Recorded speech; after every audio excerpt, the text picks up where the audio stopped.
अस्सलामु अलैकुम। मुबारकबाद के मुस्तहिक अहलियाने गैर पहलवान जिन्होंने हर साल की तरह इस साल भी खूबसूरत महफिल पाक का एहतमाम किया। दुआ है अल्लाह पाक इनकी काविशें मेहनतें अपनी बरगाह में कबूल व मंजूर फरमाएँ। बड़े बड़े दूर से अहबाब मोहब्बत तशरीफ़ फरमा हुए हैं। अल्लाह पाक से दुआ है हमारा बैठना मिलकर जिक्र करना अपनी बरकत अक्दस के अंदर कबूल व मंजूर फरमाएँ। दुरूद पाक का नज़राना बाबा ने बुलंद पेश कर लीजिए। मैं अपनी हाज़िरी का आगाज़ कर रहा हूँ। पढ़िए सल्लल्लाहु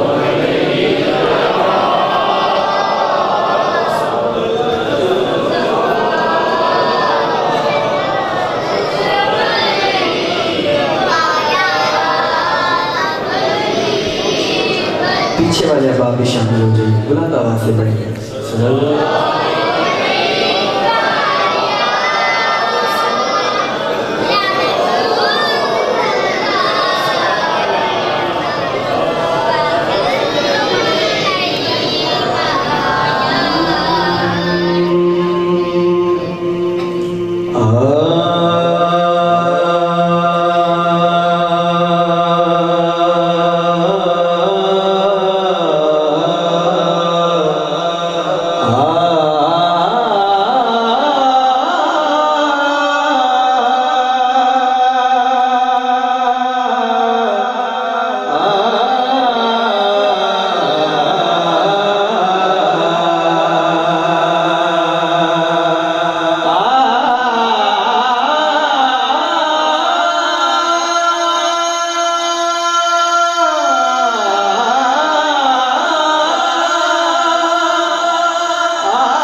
इस सूरत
सुभान